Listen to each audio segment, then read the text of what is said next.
اب چلتے ہیں اپنے اگلے برج کی طرف جو کہ برج قوس، اور آپ کو بیان کرتے ہیں کہ یکم سے 10 ستمبر کا یہ اشرہ ان کے لیے کیا کچھ لے کر آ رہا ہے۔ وہ لوگ جو 23 نومبر سے 21 دسمبر کے دوران پیدا ہوئے ہیں وہ برج قوس کے تحت آتے ہیں۔ اس کے علاوہ اگر آپ کو اپنی تاریخ پیدائش معلوم نہ ہو اور آپ کا نام فے سے شروع ہوتا ہے تو بھی آپ برج قوس کے تحت آتے ہیں۔ برج قوس والوں کا حاکم طالع ان کے 7ویں گھر میں مریخ کے ساتھ موجود ہے۔ اس کے علاوہ اس اشرے کے دوران شمس ان کے 10ویں گھر میں، زہرہ ان کے 11ویں گھر میں موجود ہے، اور قمر اور عطارد ان کے 9ویں گھر میں بیٹھے ہوئے ہیں۔ اس کے ساتھ ہی ساتھ اس اشرے کی نظرات اور ذائچے کا بغور جائزہ لینے کے بعد آپ کو بیان کرتا جاؤں کہ اس اشرے کے پہلے 5 ایام میں آپ کو شراکتی معاملات میں کچھ اونچ نیچ کا سامنا رہے گا، لیکن اس کے بعد کا وقت آپ کے ایسے معاملات میں کچھ سلجھاؤ اور بہتری کو ظاہر کر رہا ہے۔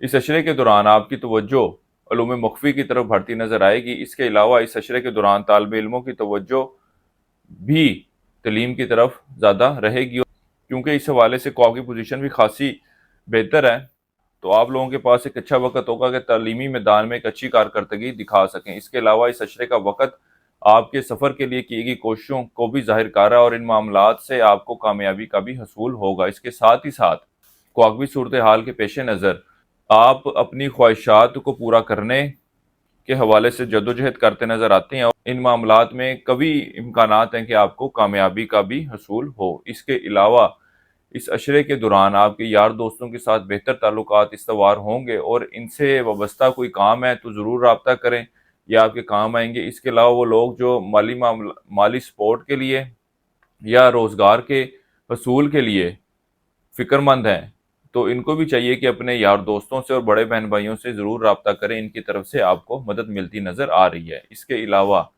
اس دنوں میں عطارد تربیع کرے گا یورینس کو، شمس مقابلے کی نظر پر ہوگا زحل کے ساتھ، اور اس اشرے کا وقت کاروباری معاملات کے حوالے سے بہت زیادہ محتاط رویے اختیار کرنے کا متقاضی ہے۔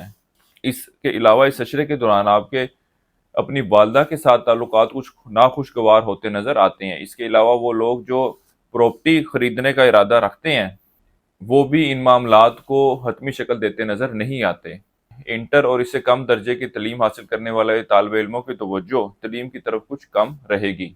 اس کے علاوہ طالب علم اپنے تعلیمی معاملات کے حوالے سے کچھ سستی کا مظاہرہ بھی کرتے نظر آتے ہیں۔ وہ لوگ جو روزگار کی تلاش میں ہیں ان کو چاہیے کہ ان دنوں میں ضرور کوشش کریں۔ موجودہ قومی صورتحال ایسی ہے کہ اللہ کے فضل و کرم سے آپ کا سلسلہ روزگار بنتا نظر آ رہا ہے۔ وہ ملازمت پیشہ افراد جن کو پچھلے کچھ دنوں میں دفتری معاملات کے حوالے سے کچھ مشکلات چل رہی تھیں، ان کے یہ معاملات اس عرصے میں بہتر شکل اختیار کرتے نظر آتے ہیں۔ اور صحت کے حوالے سے بات کی جائے تو اللہ کے فضل و کرم سے ان دنوں میں آپ کو بہتر اور اچھی صحت سے واسطہ رہے گا، لیکن وہ لوگ جو مستقل بیماری کا شکار ہیں ان کو چاہیے کہ صحت کے حوالے سے احتیاط جاری رکھیں، اور ان لوگوں کو خاص طور پر اس عرصے کی 5 سے 10 تاریخ کے دوران اپنی صحت کے حوالے سے تھوڑا بہت محتاط رویہ اختیار کرنے کی ضرورت ہے۔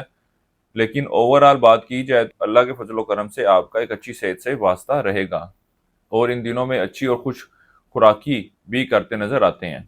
اس عرصے کے لیے ایک وظیفہ آپ کو بتا رہا ہوں، یا اللہ یا واسع، 3 تسمیہ آپ نے سی کرنی ہے روزانہ فجر کی نماز کے بعد۔ اللہ تعالیٰ سے دعا کریں کہ اللہ تعالیٰ آپ کے معاملات میں بہتری فرمائے۔ اس کے علاوہ حسب توفیق نقد رقم کا صدقہ کرتے رہیں۔ اس عرصے کی 7 تاریخ آپ کی 2 ستمبر کی ہے۔